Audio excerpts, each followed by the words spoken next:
कोल्हापूरच्या अंबाबाईच्या चरणी भक्ताकडून 5.5 किलो चांदीच्या पादुका आणि पात्र त्या ठिकाणी अर्पण करण्यात आले।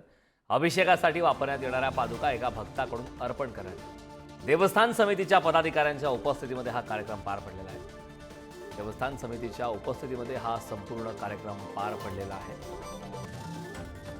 संदर्भात ताजे अपडेट देण्यासाठी आपले प्रतिनिधी शेखर पाटील आपल्या सोबत जोडले। शेखर, कोल्हापूरच्या अंबाबाईच्या चरणी भक्ताकडून 5.5 किलो चांदीच्या पादुका अर्पण करण्यात आल्यात, काय अधिकची अपडेट? करण करविरे निवासिनी या अंबाबाईच्या चरणी अनेक भक्त जे आहेत ते वेगवेगळे दागिने अर्पण करताना पाहिलेले आहेत।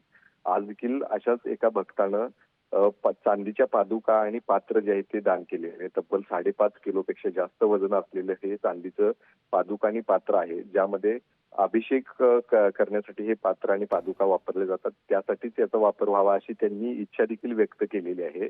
आपण बघितलं तर पश्चिम महाराष्ट्र देवस्थान समितीकडे आज हे चांदीचे पादुका आणि पात्र जे आहेत ते सुपूर्द केलेले आहे। पश्चिम महाराष्ट्र देवस्थान समितीचे सर्व पदाधिकारी यावेळी उपस्थित होते। शिवराज नायकवडे असू देत, महादेव दिंडे असू देत, सरदार जाधव यांच्यासह अनेक कर्मचारी या ठिकाणी उपस्थित होते। यांच्या उपस्थितीतच हे पादुका आणि पात्र ते जे आहे ते दिलेलं आहे। त्यामुळे निश्चितच आहे दरवर्षी आई अंबाबाई चरणी अशा पद्धतीनं मोठ्या प्रमाणात दान जे आहे ते वाढताना पाहायला मिळते आणि या पुढच्या काळात देखील अधिकाधिक दान जे आहे ते भाविक देखील देताना या काळामध्ये दिसतील अशी अपेक्षा देखील अनेकांनी व्यक्त केली आहे।